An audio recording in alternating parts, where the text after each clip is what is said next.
네, 손혜원 의원의 투기 의혹 논란의 여파로 목포를 향한 정치권의 발길이 이어지고 있습니다. 오늘은 논란의 정점이 될 것으로 보이는데요. 잠시 후 손혜원 의원이 목포 적산가옥에서 직접 기자회견을 엽니다. 전날 반전의 빅카드를 예고하기도 했었는데 어떤 얘기들을 할지 두 분 의원과 전망해 보겠습니다. 박범계 더불어민주당 의원 그리고 장제원 자유한국당 의원 두 분 모셨습니다. 어서 오십시오. 네, 반갑습니다. 안녕하십니까. 네, 요즘 우스갯소리로 목포가 개항에 지금처럼 핫플레이스가 된 적이 없다 이런 얘기도 나오던데요. 오늘 손혜원 의원이 직접 내려갑니다. 네, 예. 2시부터 이제 페북 라이브를 포함해서 많은 그 어떤 개인 그 SNS 하는 분들까지 다 포함해서 아마 그 창성장 일대를 예. 전부 다 실황 중계도 하고 또 질문에 대한 답도 할 것으로 보여집니다. 예, 아마 기자들의 송곳 질문들이 예상이 될 텐데 네네. 이걸 다 라이브로 지금 진행을 하겠다 이런 입장입니다. 회견 장소를 봤더니 나전칠기 박물관 짓겠다고 남편명의재단에서 매입한 이 적산가옥 여기서 지금 하고 있는 거 한다고 예고가 됐거든요. 저는요 오늘 손혜원 의원 그 라이브로 예. 기자회견 한다는 얘기를 듣고 역설적으로 참 자유한국당 입장에서 고맙다. 그러니까 저희 자유한국당이 TF를 만들었지만 굳이 저희들이 뭘 밝혀낼 필요도 없이 언론에서 매일매일 새로운 의혹이 증폭되는 거예요. 아시겠지만은 목포 사랑이 이제 통영 사랑까지 가고 있고요. 나전칠기 강매 의혹에 부친 독립유공자 선정 의혹부터 시작해서 이게 권력을 이 손혜원의 권력이 어느 정도로 깊고 넓은가 국민들이 의아할 정도거든요. 네. 그래서 오늘 기자회견은 아마 또 다른 국민의 비판을 받을 수밖에 없을 것이다. 네. 손혜원 의원이 행동을 하면 할수록 민주당이 감싸면 갈수록 도대체 저 사람이 공직자야? 저 사람이 국회의원이야? 민주당은 대통령 눈치 엄청 보네? 정말 낯간지럽다. 이런 비난만 들을 뿐이다. 그래서 저는 오늘 즐거운 마음으로 재밌는 마음으로 손혜원 의원의 기자회견을 지켜보겠습니다. 근데 뭐 말씀하신 대로 비판을 받을 수도 있지만 지금 여러 가지 의혹이 산발적으로 이제 제기된 마당에 손혜원 의원이 개별적으로 이렇게 공식적으로 얘기한 적이 없어서 오늘 뭔가 뭐 해명 자료가 있으니까 기자회견 하지 않을까요? 그러니까 기본적으로 이제 당초 이 문제를 제기했던 모 방송의 처음 컨셉은 투기였다. 투기와 다를 바 없다 해서 공직자로서의 그 어떤 이익 상충, 이익 충돌의 문제 아니냐 이렇게 이제 바뀌었잖아요. 네. 그리고 뭐 타 방송이긴 합니다만 목포 현지의 지역 방송은 손혜원 의원이 뭐 투기가 아니고 오히려 불 꺼진 그 창성장 일대의 그 만호동 일대를 살리겠다는 어떤 큰 의미 있는 행보였다. 그것이 현지 주민들, 만호동의 주민자치위원회를 포함해서 현지 주민들의 지지를 상당히 받고 있다. 이런 보도들을 계속 내놓고 있습니다. 예. 그런데 뭐 제가 보기에 한 그 보도량으로 따져보면 9대1 정도로 손혜원 의원 측에 나쁜 그런 그 기사가 쏟아져 나왔는데 그러나 SNS를 보면 페이스북은 확실하게 손혜원 의원 쪽에 7대3으로 우호적이고요. 트위터도 5대5 정도로 되어 있습니다. 이런 상황에서 손혜원 의원이 왜 본인이 공직자, 즉 국회의원임에도 불구하고 이 불 꺼진 이 만호동 일대의 그 지역에 왜 문화 중심의 도심 재생을 할 수밖에 없었는지를 일목요연하게 오늘 설명할 수 있는 기회가 되길 바라고 또 그렇게 할 거라고 생각합니다. 예. 일부 목포의 민심을 가지고 목포는 좋아한다. 불 꺼진 목포를 다시 살리기로 했다. 이렇게 말씀하시는데 저는 목포의 민심을 가장 잘 아는 분들이 저는 국회의원이라고 봅니다. 박지원 의원이 지속적으로 비판을 하고 있고 또 목포의 차기 총선에 출마를 고려하고 있는 윤소아 의원이 비판 대열에 참여했거든요. 이게 무슨 말이냐. 만호동, 그 창성장 일대의 주민들은 좋아할지 모르겠지만 목포 시민 전체는 굉장히 비판적으로 바라본다는 역설적인 증명이거든요. 자, 한 가지만 말씀해요. 창성장 얘기를 하는데 창성장을 조카, 보좌관의 자녀, 재단 이상의 자녀 왜 이렇게 돈을 나눠가지고 창성장을 샀고 또 손혜원 의원의 동생이 폭로를 했어요. 내 자녀가 창성장을 산지도 몰랐고 돈이 어떻게 들어오는지도 몰랐고 또 운영 수입에 대해서 나는 모른다라고 폭로를 하지 않았습니까? 이거는 누가 뭐래도 차명투기입니다. 이런 것들에 대한 명확한 얘기를 해줘야 되는데 손혜원 의원은 자신이 결백합니다. 무조건 포괄적으로 결백합니다. 합니다. 자, 그렇다면 오늘 기자회견에서 방금 우리 김정환 의원께서 말씀하셨지만 송곳 질문에 어느 정도 명백하게 대답할지 지켜보겠습니다. 네. 그래서 오늘 기자회견이 굉장히 주목되는 상황이고요. 이제 투기인지 문화재 살리기 위한 선한 의지인지는 아마 국민 여러분께서 보면 판단하실 수 있지 않을까 싶은데 어제 나경원 원내대표를 필두로 해서 한국당 의원들 의혹을 직접 눈으로 확인하겠다. 자, 이러면서 목포로 내려갔었는데요. 손혜원 의원은 이에 본질이 뭔지 감도 없다. 이렇게 맹비난을 또 했습니다. 영상 보고 오시죠.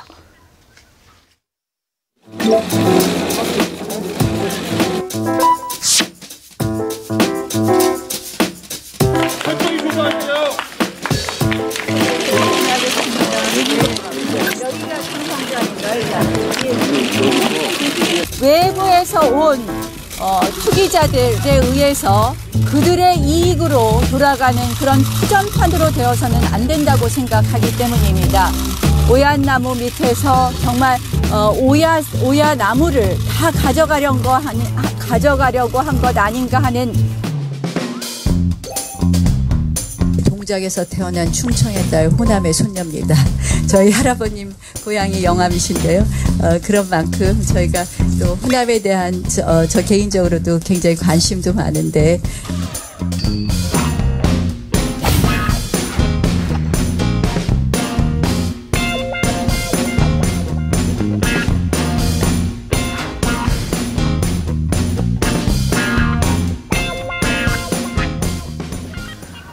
네, 이제 나경원 원내대표와 손혜원 의원의 신경전이 이제 시작이 됐는데요. 손혜원 의원이요, 나경원 원내대표를 겨냥해서 곧 반전의 빅카드가 폭로된다 이 얘기를 했거든요. 그래서 오늘 혹시 이 얘기가 공개될까 했었는데 오늘은 이제 발표를 안 한다고 하고 네.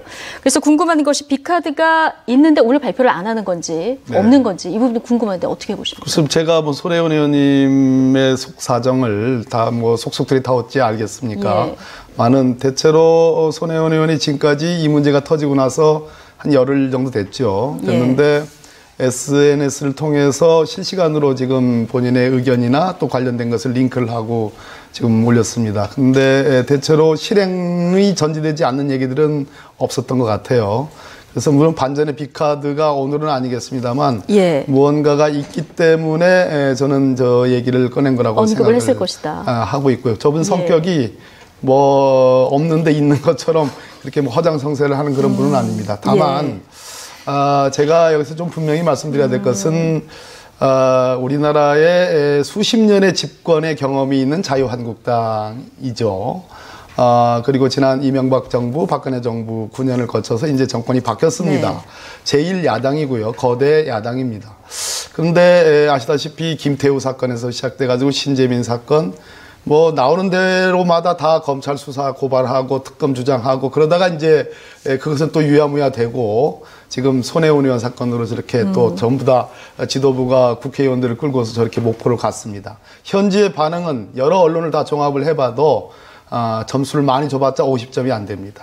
환영받지 못했고 그래서 투기라고 소리를 치려고 왔는데 정작 현지 주민들에게 환영받지 못한 것이 어제 오늘의 지금 언론 반응입니다. 그랬을 때 제가 마지막으로 드리고 싶은 말씀, 손혜원 의원 건은 손혜원 의원 겁니다. 어차피 검찰에 고발됐으니까 제가 보기에는 검찰 수사감도 아닌데요. 저기 뭐 공직자윤리법 위반 정도인데 그것도 처벌 조항이 없고 직권남용은 뭐 제가 뭐 전문가로서 말씀드리는데 국회의원으로서 소관 상임이라 하더라도 현재 우리나라 대법원 지금 뭐 오늘 양승태라든지 뭐 그런 그 영장실질심사가 있지 않습니까? 그랬을 때 외관상의 직무상의 형식적인 권한이 있느냐 이런 걸로 기초를 따져요. 그랬을 때 제가 보기에는 그건 어려울 것 같습니다.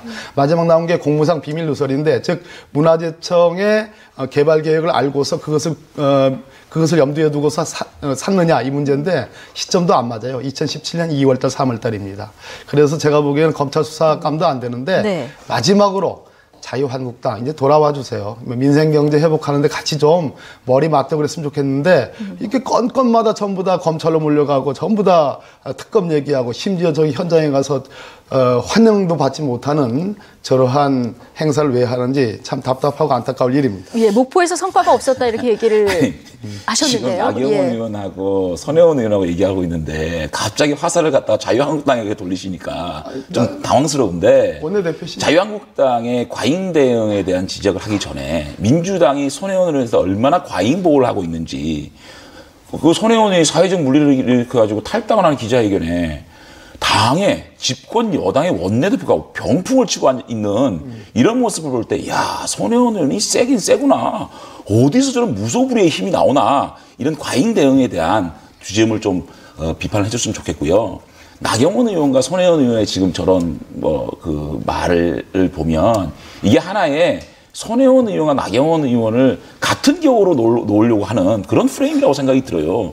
나경원 의원 4선의 당의 원내대표고 손혜원 의원 초선에 그야말로 사회적 물의를 일으켜가지고 당에서 탈당한 사람입니다. 격에 맞지 않아요. 단지 차이가 있다면 나경원 원내대표는 공적으로 손혜원 의원을 비판하고 있는 것이고 손혜원 의원 자신의 성격, 분노를 조절을 못해가지고 개인적 감정에 담겨서 나경원 의원을 비난하고 있는 거거든요. 네, 이거는 좀 주관적인 판단이면 그 차이밖에 없는 겁니다. 그 차이밖에 예. 없는 것이고요. 어쨌든 저는 그 손혜원 의원의 지금 뭐 페이스북에 올렸다 내렸다 또 뭐 나경원 의원 몸 조심하라 이 뭐 비카드가 있다 이런 걸 보면은 예. 뭔가 상당히 주관적인 의견입니다. 정신적 압박을 받고 있지 않느냐. 예. 정신적 압박을 통한 무슨 좌충우돌 아닌가. 그래서 더 이상 나경원 의원에 대한 감정적 비난에 대해서 저는 대꾸하지 않겠습니다.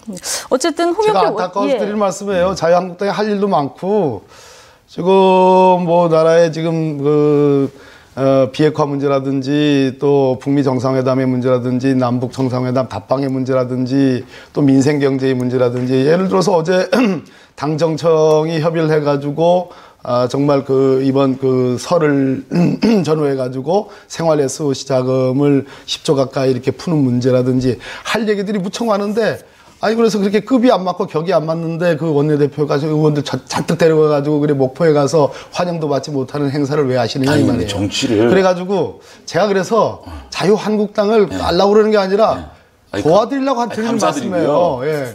그런데 자꾸 너무 그렇게 발을 그렇게 깊숙이 담가다가는 나중에 큰 거 다친다 이런 말씀 드리려고. 정치를 한 이슈만 가지고 하는 게 아니거든요. 저희들이 북미 정상회담을 대비한 특위가 있습니다. 거기서 집중적으로 논의해가지고 미국의 조야에 원내대표와 정책위원장을 포함한 특위위원들이 또 외통위원 중심으로 위원장을 포함해서 미국을 가서 북미 정상회담에 대해서 미국이 북한의 핵 폐기를 전제로 하지 않는 정상회담에 대해서 잘 고려해달라. ICBM 폐기와 경제 제재를 이렇게 퉁쳐서 가면 안 된다라는 입장을 전달하고 했고요. 네. 민생 문제는 민생 문제 특위가 있습니다. 그 특위에서 지금 최저임금 문제라든지 이런 당면한 경제 성장 문제라든지 또 고용률 문제라든지 아주 정밀하게 밀도 있게 저희들이 대안을 내고 있다는 말씀을 드리고 이러한 사회적으로 무리가 있는 이슈에 대해서 나경원 의원이 목포 현장 가가지고 이번에 빈손으로 왔다고 얘기하지만 얼굴이 밝혀진 원내대표나 정책위장은 그 지역을 둘러보고 사진을 찍었을지 모르겠지만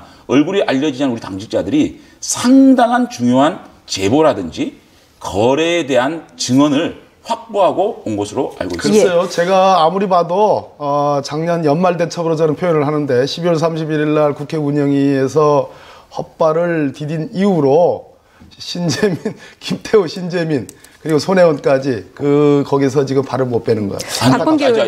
저 김태호 얘기했으니까요. 네. 자꾸 12월 달에 질문 좀 듣고 12월 달에 운영이 현안 질의 가지고 마치 그것이 청문회나 국정조사처럼 말씀하시는데요. 그거는 현안 질의 한 겁니다. 네. 맛보기 한 거예요. 자, 김태호 문제나 신재민 문제도 빨리 청문회 재응 안 되면 상임위원회의 청문회를 받아들여 주십시오. 그걸 요구하고 있는 겁니다. 어쨌든 지금 운영위는 지나간 일이니까 이제 앞으로 일을 좀 따져보겠습니다. 네. 지금 야당에서는 국정조사를 계속 요구하고 그렇습니다. 있는 상황이고요. 네. 이거를 받아들이지 않으면 2월 임시국회도 협조할 수 없다. 지금 이런 입장이죠. 저희들은 기본적으로 손혜원 의원의 국정조사라든지 이런 것도 필요하지만 김태호 사건이라든지 신재민 사건에 대해서 각 상임위원회에 최소한의 청문회를 해야 된다. 그거를 지금 저희가 요구하고 있는 것이고요. 이렇게 국기문란 사건, 신재민, 김태우, 또 손혜원 이런 권력 남용이 의심되고 국기가 문란되는 이 사건에 대해서는 좀 밝힐 거는 밝히고 가자. 민주당이 정말 털어서 먼지 안 나올 것 같으면 국정조사는 몰라도 최소한의 각 상임위원회 청문회 정도는 받아들여주는 대로 그 트랙은 가고 다른 트랙으로 우리가 현안 당면 과제인 민생 문제 또 미국 정상회담 문제 처리하자는 겁니다. 그거를 왜 못 받아들이고 국회를 이렇게 공전시키는지 이해가 안 됩니다. 어떤 입장이십니까? 말이 안 되는 입장이죠. 말이 안 되는 입장이다. 예. 지금 우리 장재현 의원님이 국기문란이라는 표현을 쓰셨는데 아무데나 그렇게 국기문란 갖다 붙이는 거 아니에요. 국기문란 같았으면 벌써 국민 여론이 원사이드하게 김태호, 신재민 손혜원까지 벌써 판정이 나왔죠. 그러나 그렇지 않지 않습니까? 중요한 것은 국기문란은 언제 쓰냐면 우리 같이 저 국정농단 사건 청문회 했잖아요. 그때 뭐 장제원 의원님도 뜨고 뭐 저도 유명해지고 그랬지 않습니까? 그걸 갖다가 국기문란이라고 하는 거예요. 국기문란의 알파요 오메가 시초는 원세훈부터 시작이 된 거고요. 또 그 뒤에 박근혜 정부 4년 동안 국정 논란이 있었고 최순실 사건이 있었고 다 법무부에 가 계시잖아요. 그런 걸 갖다가 국기문란이라고 하는 거지. 지금 예를 들면 이런 김태우라든지 신재민이라든지 또 손혜원 의원님 사건까지 그것을 아무데나 국기문란이라고 쓰는 것은 제가 보기에는 맞지 않는 거고. 그런데 중요한 것은 뭐 그렇게 판단할 수도 있어요. 그러나 그건 그거고 이건 이건데 2월달 국회 진짜 안 할 생각이세요?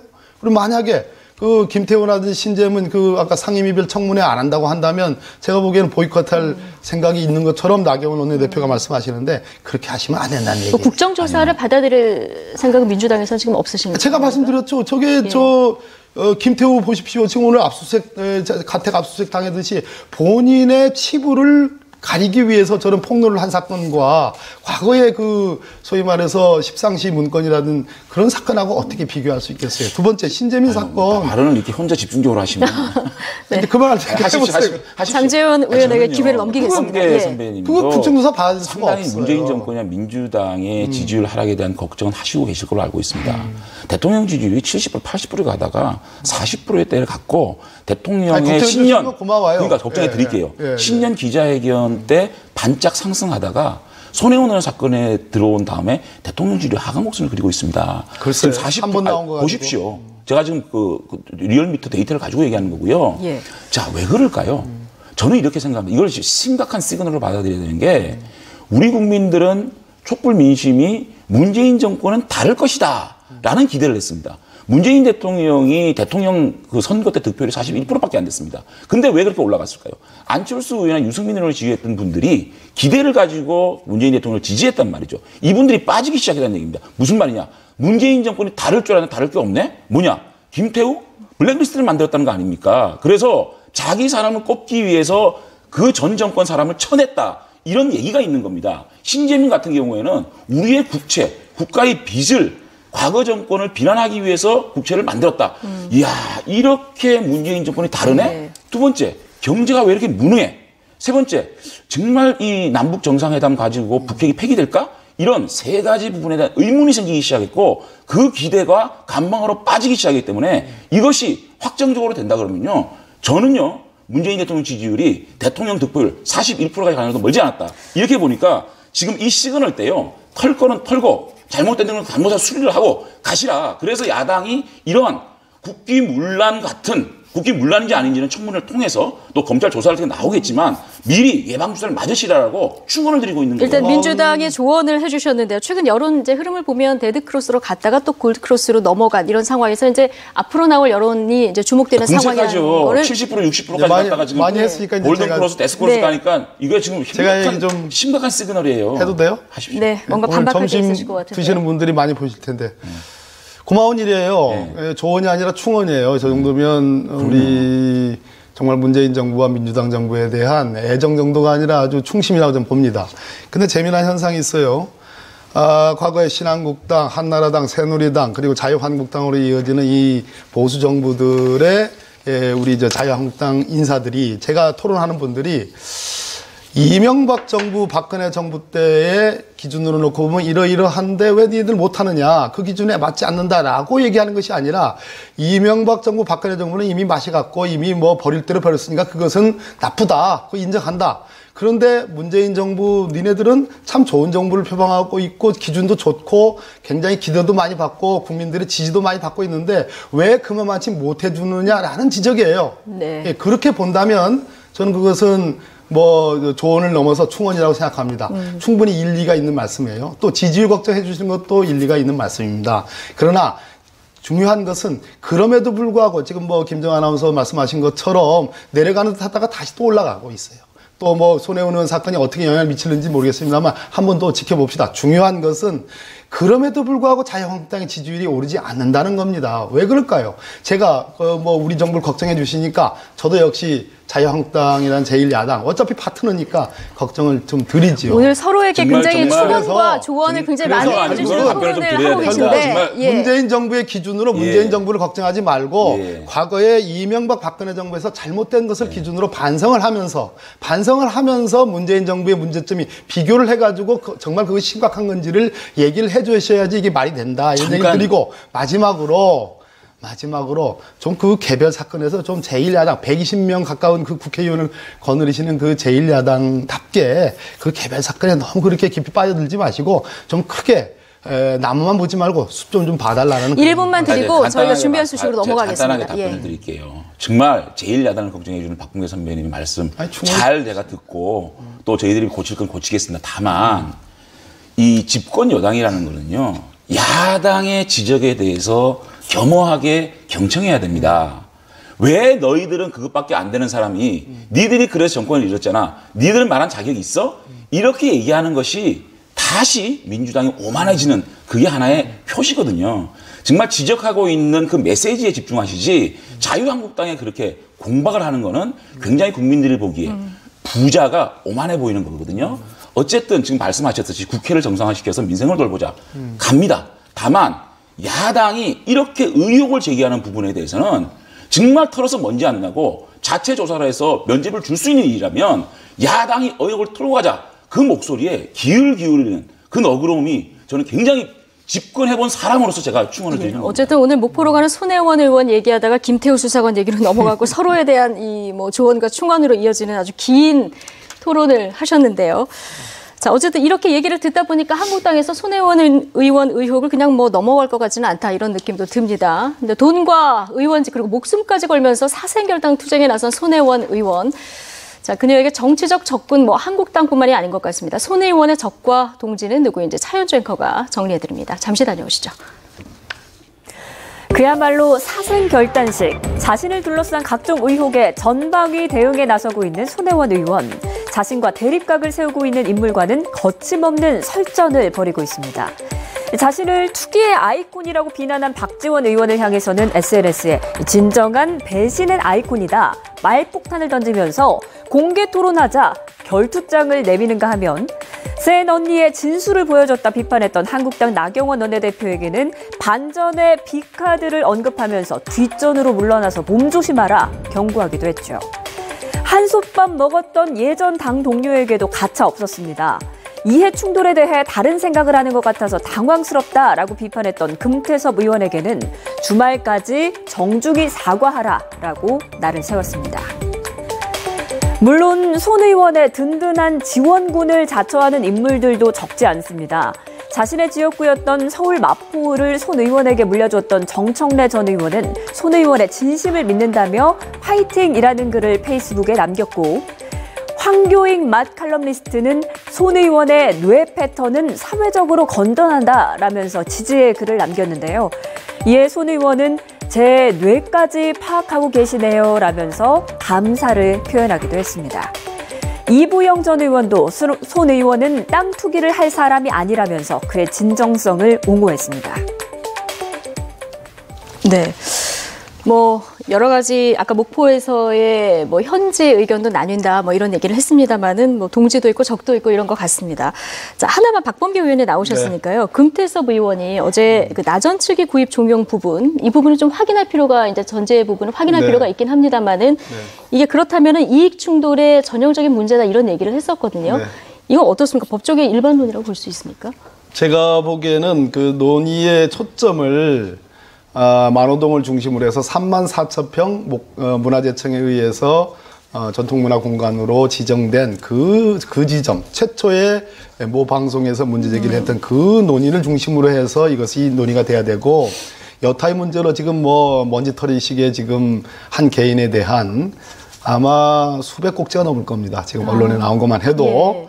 그런 식으로 논의를 번져나가는 것은 저는 반대를 하고요. 예. 금태섭 의원께서는 뭐 검사 출신이니까 자기의 관점으로 얘기할 수는 있다고 봐요. 그러나 제가 보기에는 그것이 이익 충돌이 되려면 전통적인 의미의 소위 김영란법상의 이익 충돌의 개념하고는 맞지 않습니다. 그런데 왜냐하면 그 김영란법에서도 이 부분이 빠지지 않았습니까? 빠졌지만 논의된 그 이익 충돌의 개념하고 맞지 않아요. 왜냐하면 이익 충돌이 되려면 적어도 여기에 많은 경쟁이 있어야 되는 거고 손혜원 의원이 그러한 경쟁을 뚫고서 자기의 권한을 남용해가지고 자신의 이익을 우선하는 그런 일이 있어야 되는데 아직도 빈집이 너무 많아요. 그리고 불 꺼진 도시고요. 그런 측면에서 오히려 본인이 마중물 역할을 하기 위해서 들어간 거라면 그 이익 충돌이라는 것이 허망한 것이다라는 그런 측면이 있습니다. 장제원 의원님, 손혜원 의원이요. 지금 불 꺼진 목포 얘기해 주셨는데 앞으로 이 목포가 한국의 산토리니가 될 거다. 이걸 공개적으로 그동안 계속 얘기를 해왔었거든요.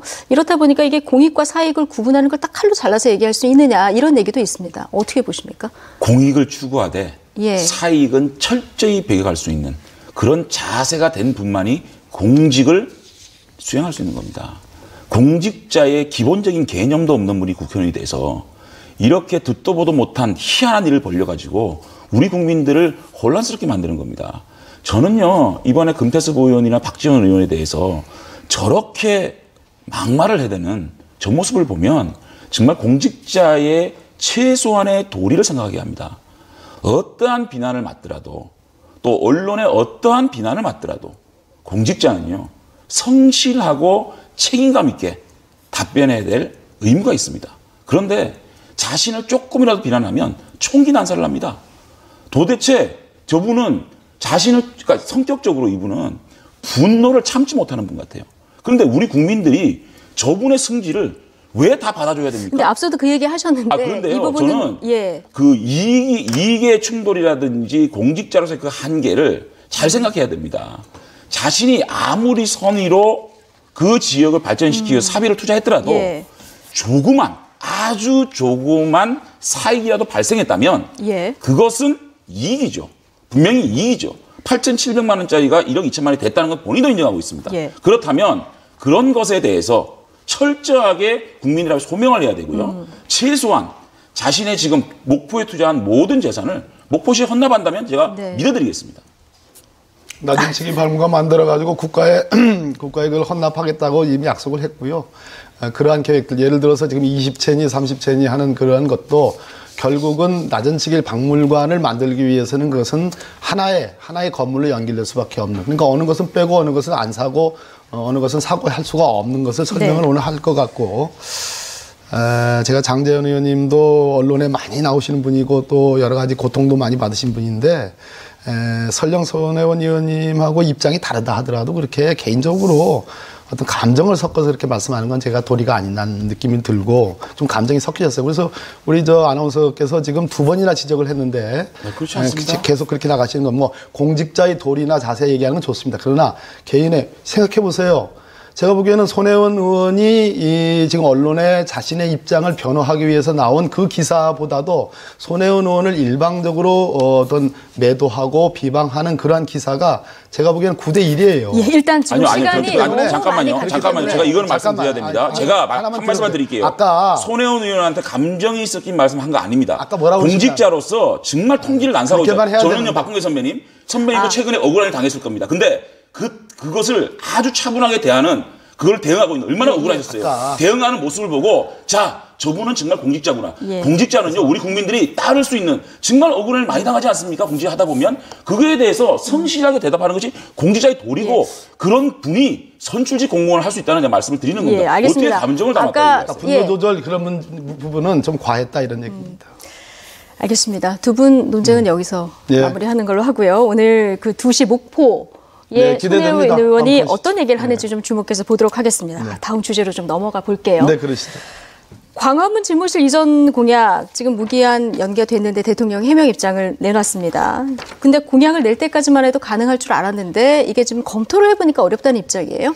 근데 저는 그 내용 자체가 예. 좀 뭐랄까 와닿지가 않는다 그러나요? 무슨 말이냐면 대통령께서 청와대 생활을 처음 해본 분도 아니고 청와대에서 근무한 적이 없는 분이었다면 막상 청와대에 들어가 보니까 행정적으로나 또 재산적으로나 여러 가지로 경호 문제도 있고 어렵다라고 얘기했으면 그렇죠. 역시 그 공약은 좀 힘드셨을 겁니다라고 이해를 하겠는데 시민사회 수석, 민정수석, 심지어는 비서실장까지 역임한 분이 막상 대통령이 되고 보니까 회의적이다라고 말씀하시는 거는 저는 좀 이해가 안 되고요. 한 가지 더 말씀을 드리면 보류라 그랬었어요. 예. 그냥 해보니까 너무 힘들어서 이건 도저히 안 되겠다라고 제가 공약을 못 지켰습니다. 네. 국민 여러분 죄송합니다 하면 될 건데 이걸 굳이 또 보류라고 말씀하셨어요. 그러면 뭐 자신은 청와대에서 근무하시고 다음 대통령은 나가라 이 말씀이세요? 그래서 좀 그냥 저는 대통령께서 잘 결정하셨다고 봅니다. 청와대에서 하셔야죠 근무를. 예. 그런데 이것들을 제가 공약을 좀 못 지키게 됐습니다. 이해해 주십시오. 이러면 될 거를 너무 설명이 길어요. 오히려 예. 메시지가 혼란스럽습니다. 예. 박범계 의원님, 그렇게 일단 얘기했어요. 말씀을 뭐라고 그러냐면 두 가지의 이유를 들었어요. 이 광화문 집무실 이 건은 제가 국정기획자문위원회에 관계할게 제 소관의 정치행정분과 사안입니다. 그래서 제가 너무 잘 압니다. 그러니까 이것은 대통령께서 광화문 시대를 맞아서 즉 어떤 그 공간이라는 개념 이전에 국민과 시민과 아주 가까운 대통령이 되겠다. 소통하는 대통령이 되겠다라는 그러한 컨셉으로 공약이 됐고 그렇게 국정과제에 채택이 됐었어요. 그래서 대통령이 말씀하셨어요. 진솔하게. 즉 비용상의 문제 너무 크다. 두 번째, 행정상의 여러 가지 비효율이나 혼란이 야기될 수가 있다라고 명확히 지적을 했어요. 그래서 국민들께 양해를 구하는 말씀을 했어요. 뭐 그렇다면은 결론이 아까 그 말이 그 말이잖아요. 예, 그래서 뭐가 그렇게 불만이에요, 근데? 비서실장한테 모르셨어요? 근데 뭐가 그렇게 그걸 안 될 거 불만이에요? 모르셨냐고요. 비서실장, 청와대에 근무 안 해봐서 모르신 모양인데 비서실장이 근무하는 그 동은 청와대 전체 경내에서 정말 한 구석에 있습니다. 그러니까 비서실장으로서 근무한 경험과 대통령으로서 알겠습니다. 근무. 네. 알겠습니다. 결론은 좋다며. 그럼 좋다고 하지 뭐 그렇게. 박범계 의원님, 그러면 지금 제2집무실을 세종으로 옮기자 이런 얘기도 일각에서 나오는데 지역구도 그쪽이시니까. 저는 절대 찬성이죠. 절대 제가 찬성이십니까? 그때 네. 국정기획 자문이 있을 때 사실 청와대를 지금 정부 제1청사로 옮기는 문제와 지금 세종시를 중심으로 하는 청와대 대통령의 제2집무실이 좀 모순 상충될 수 있는 여지가 있지 않느냐라는 개인적인 고민이 있었습니다. 그랬을 때 제2집무실이고 제1집무실이면 조화를 이룰 수도 있겠다 네. 하는 생각을 했어요. 그런데 이제 정부 청사 집무실 이전이 대통령께서 이제 철회를 하셨기 때문에 말 그대로 행정 수도에 저는 원안을 다시 살려야 된다는 그런 입장이에요. 그래서 이번에 이제 행안부가 세종시로 옵니다. 예. 차제에 대통령의 동선의 절반 정도, 국회의 회의의 절반 정도를 세종시에 저는 제2집무실과 국회 분원을 만들어서 실질적으로 행정수도화 가는 것이 맞다는 입장이에요. 뭐 일단 광화문 그 집무실 광화문으로 이전하는 이 부분은 이제 보류로 지금 저희가 판단하고 보류가 상황을 아니고 지켜보면 취소다. 솔직하게 말씀해야지. 무슨 뭐 그럼 대통령 임기 예. 마지막 1년 남기고 옮긴다는 얘기예요? 네. 나 그거는 그런 얘기가 싫다는 거예요. 저는 그런 얘기가 잘못됐다는 솔직하게 거예요. 아니면 아니다 솔직하게 하면 얘기하는 맞아요. 게 그냥 아니 정말 이건 제가 좀 공약이 좀 잘못된 것 같습니다. 죄송합니다. 그러면 될 거를 뭐 소통한 대통령이 취지는 좋았는데 이렇게 구구절절 할 필요가 없어요. 그런 문제는 간단하게 가면 됩니다. 일단 뭐 취소든 보류든 한국당에선 환영한다 이런 입장이신 거죠? 한국당 입장은 아니고요. 예. 저는 잘하셨다. 개인적으로 네, 잘하셨다. 개인적으로는 잘하셨다. 알겠습니다. 이 문제도 좀 지켜보도록 하고요. 국회 상황 조금만 살펴보겠습니다. 선거제 개편 얘기 조금만 해볼 텐데요. 지금 이 문제 놓고 여야가 지루한 줄다리기만 계속 이어가고 있습니다. 민주당이 지역구 의원 줄이고 비례대표 의원 늘리자 이런 개편 방안을 내놓았는데 야3당 현실성이 없다, 면피용안이다 이렇게 또 평가절하했습니다. 일단 이 얘기 들어보시죠. 그런데 내용을 살펴보면 더불어민주당이 진정으로 연동형 비례대표제를 채택할 의지가 있는지 의문입니다. 자유한국당은 문제가 더 심각합니다. 구체적인 개혁안은 아예 거론도 하지 않은 상태에서 기득권 양당의 어깃장 놓기가 극에 달했습니다. 야3당이 하니까 마지못해서 욕먹지 않기 위해서 뭐 안을 만들긴 하는데 그 안이 실현 가능성이 별로 없는 안을 내서 면피용이죠. 특히 자유한국당은 지금 생각이 없어 보입니다. 한 걸음조차 뗄 용기가 없는 민주당의 답답한 태도에 한숨이 나올 뿐입니다. 여당은 답정너나마 선거제 개혁안을 제시했지만 아무것도 안 하는 자유한국당이 국회에 존재하는 이유에 대해 의문이 될 수밖에 없습니다. 네. 지난해 뭐 단식도 벌였었는데 지금 네. 접점을 찾기 굉장히 어려운 상황입니다. 민주당이 지금 지역구 의원을 줄이자 이렇게 네. 안을 내놨는데 지금 이게 현실적으로 가능하겠냐? 야삼당에서는 이게 면피용 방안이다 이런 지적이거든요. 어떻게 네. 보십니까? 면피용 방안이 아니라 저게 중앙선거관리위원회가 2017년에 제안한 안에 가까운 것입니다. 예. 그러니까 우리나라 헌법기관인 중앙선거관리위원회 제안한 안이니까 저게 면피용 또는 뭐 전혀 실현 불가능한 안 아니라는 말씀 네. 드리고요. 우리 국민들의 절대 다수의 여론이 국회의원 의석수 늘리지 말라는 겁니다. 예. 그것을 책임 있는 집권 정당 여당으로서 어떻게 그 목소리를 외면할 수 있겠어요? 근데 지역구가 지금 253석인데 이거를 200석으로 줄이는 게 현실적으로 가능할까요? 뭐 국회의원들이 이해가 하렸으니까 현실적으로 쉽지 않죠. 예. 그러나 반대로 지금 야3당에 얘기하는 것은 결국은 이겁니다. 우리나라를 대통령 중심제 국가에서 내각 책임제 내지는 이원 집정 문제로 가자는 주장과 다를 바 아니고요. 왜냐하면 소수 정당이 난립하게 됩니다. 지금 100% 완전한 연동형 비례대표로 가면 말 그대로 지금 소수 정당들이 자신들이 살기 위해서 저 제도를 주장하는 거예요. 예. 그럼 소수 정당이 난립하고 심지어 제가 보기에는 극좌와 극우 정당들이 의석수를 갖고서 들어옵니다. 그랬을 때 그것은 필연적으로 대통령 중심제 국가가 아니고 내각 책임제 국가로 가자는 겁니다. 나경원 원내대표도 연동형 비례대표에 논의할 수 있다. 대신 전제가 있다. 국회 추천 총리제를 받아달라는 얘기거든요. 결국은 내각 책임제로 가자는 얘기입니다. 그런 측면에서 저는 이 문제를 단순한 선택의 문제로 저는 얘기해서는 안 되는 거고 예. 더 큰 문제. 과연 우리나라의 권력 구조를 대통령 중심제 국민들이 원하는 겁니다. 그리고 갈 건지 아니면 이것을 변형해서 예. 내각 책임제 혹은 소수 정당이 난립하는 정말 무질서한 어떤 국회 체제를 원하는가의 문제라고 봅니다. 그랬을 예. 때 절충안으로서 중앙선거관리위원회가 200석은 지역구 대표, 100석은 비례대표입니다. 다만 100석의 비례대표를 권역별 6개로 나누는데 거기서 의석수가 줄어들 거 아니겠습니까? 지역구 대표가. 거기에 줄어들어서 피해를 보는 국회의원들이 이 비례대표에도 출석할 수 있는 출마할 수 있는 네. 출마할 수 있는 그런 여지를 남겨놔서 어느 정도 절충의 여지를 만들자는 겁니다. 네. 근데 중요한 것은 자유한국당 아니 그런데 뭐예요? 제가 말씀드릴게요. 지금 거대 양당의 한축 한국당 예. 지금 뭐 특위 간사시니까요. 예, 감사합니다. 아직 제가 책임집니다. 그렇죠. 근데 예. 아직 안이 안 근데 이제 나왔거든요. 그 자막 보니까 8장만 그랬는데요. 예. 8장 낀 거 아니고요. 8장 낀건 제가 아니고. 설명을 드릴게요. 예. 민주당이 낸 지역구 의석을 200석으로 줄이자라는 얘기는 민주당의 그 원로이신 유인태 국회 사무총장에서 여론의 눈치만 보는 협상 아니다. 불가능한 아니다. 이렇게 말씀하신 겁니다. 정확한 지적을 하신 거고요. 예. 어쨌든 박범계 의원님께서 말씀하시는 그런 대한민국의 권력 구조를 어떻게 가져갈 것인가와 연동돼서 논의하자라는 거는 100% 공감합니다. 지금 선거구제 개편의 저는 가장 큰 목적이 뭐냐면 적대적 공생관계를 통해 가지고 이렇게 적대적으로 정치를 하면서 계속적으로 파열하는 것보다는 협치의 틀을 마련하고 권력을 좀 공유해서 서로 협치를 통해서 국가를 이끌어가는 그런 틀을 만들자는 거거든요. 그러면 한국당의 안은 어떤 그런 거예요? 차원에서 저희들은 일관되게 말씀을 드렸습니다. 예. 원내대표가 연동형 비례대표제를 포함해서 소위에서 정개특위에서 논의를 하라. 예. 그래서 위임을 받았습니다. 그래서 그 소위에서 최소한의 접점이 만들어지면 그것을 원내대표단에 보고를 하고 원내대표단은 그 접점을 가지고 의총을 통해서 결론을 만들겠다 그랬습니다. 그런데 소위가 13차례 진행되고 있지만 민주당도 그저께 내놨습니다. 자, 그렇다면 민주당을 안을 가지고 최소한 접점을 만들어보자 예. 라고 하는데 세 가지 문제가 지금 발생됐습니다. 첫째, 국회의원 정원은 동결하자. 동의를 했습니다. 그거는 1, 2당이 합의를 봐서 보자. 예. 동의를 하자 그랬고요. 두 번째는 그러면 300석을 줄이면 비례대표를 늘려야 되는데 어떻게 늘릴 것이냐. 민주당은 지역구를 200석으로 줄이자라고 했는데 그 현실적으로 거의 불가능한, 거의가 아니고 아예 불가능한 겁니다. 국회의원 지역구 의석 한석 줄이는 게 쉽습니까? 불가능하거든요. 그렇다면 저는 당론은 아니지만 위임을 받은 정개특위 자유한국당 간사로서 의총에 논의해 볼 정도의 안은 뭐냐?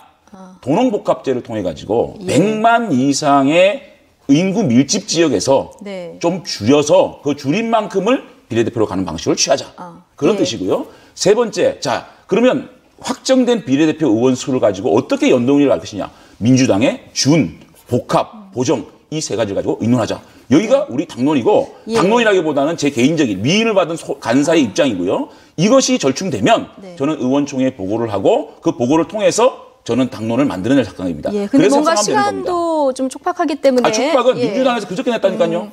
지금 논의가 시작된 거 이제. 저희가 이 선거제 개편 문제는 저 지금 주장은 택도 안 되는 주장이에요. 잠깐만. 민주당이 더 택도 안 되는 얘기를 잠깐만. 합니다. 어떻게 지역구를 200석을 줄입니까? 도농복합제를 해가지고 농촌은 한나라당이 세죠. 저 자유한국당이 세요. 한나라당이요? 도시는 민주당이 훨씬 흥분하지 세죠. 마시고. 훨씬 센데. 예.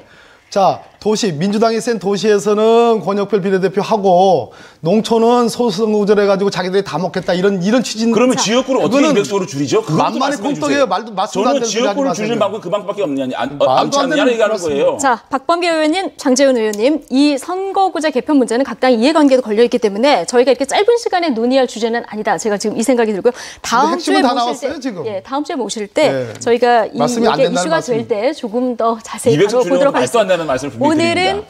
죄송하지만 여기까지만 말씀드리겠습니다. 도농복합제라니. 예, 더불어민주당 박범계 의원 그리고 장재원 자유한국당 의원 두 분과 함께했습니다. 오늘 고맙습니다. 네, 감사합니다. 고맙습니다.